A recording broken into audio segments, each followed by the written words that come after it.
నా పేరు ఉన్నవాడను అనువాడను. మళ్ళీ చెప్పండి, ఏటట?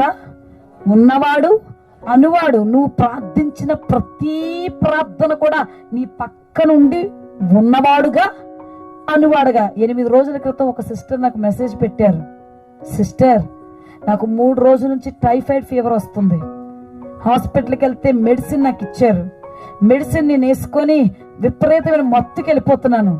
మిరాకిల్ మీకు చెప్పాలి, 10 సంవత్సరాల నుంచి నేను దేవుడి సన్నిధిలో అడుగుతున్నాను, నీ స్వరం నాకు వినే భాగ్యం ఇవ్వు, నీ స్వరం నాకు వినే భాగ్యం ఇవ్వు, నువ్వు నా దగ్గరికి రా, నా ప్రార్థన విన్నానని చెప్పే జవాబు నాకు ఇవ్వు అని 10 సంవత్సరాల నుంచి ప్రార్థన చేస్తున్నాను సిస్టర్. నేను మీకు మిరాకిల్ చెప్దామని చేశాను. ఈ 3 రోజులు తెల్లవారు 4 గంటలు నేను పడుకోవడానికి లేవలేదు, ప్రార్థన చేయడానికి లేవలేదు.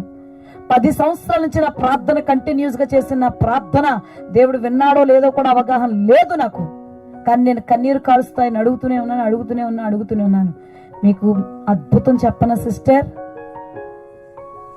ఎప్సిబా వచ్చాను, లే నాతో మాట్లాడడానికి. ఓ ఎప్సిబా లే, నీతో మాట్లాడడానికి వచ్చాను, లే.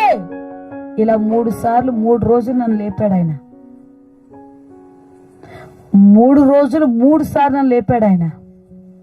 మొదటి రోజు నా భ్రమ అనుకున్నాను, 2వ రోజు కళ్ళు ఇప్పలేకపోయాను, స్వరమే వినబడుతుంది, కళ్ళు లెగట్లేదు పైకి, ఎందుకు ముయ్యబడి చూడలేనని తెలీదు, కళ్ళు విప్పలేకపోయాను. 3వ రోజు నా చెయ్యి పట్టుకొని, ఎప్పుడు నీతోనే ఉన్నాను, నీకు తెలియట్లేదు నేను నీతో ఉన్నానని, ఇప్పటికైనా నేను నీతో ఉన్నాను నమ్ముతున్నావా అని చెవులో వచ్చి వినబడుతుందంట ఆ స్వరం.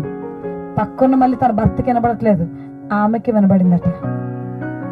సిస్టర్, 10 సంవత్సరాల నుంచి దేవుడు నాతోనే ఉన్నాడు. ఎన్నిసార్లు నువ్వు నాతో లేవు అని ఎన్నిసార్లు ఆయన ప్రశ్నించాను సిస్టర్.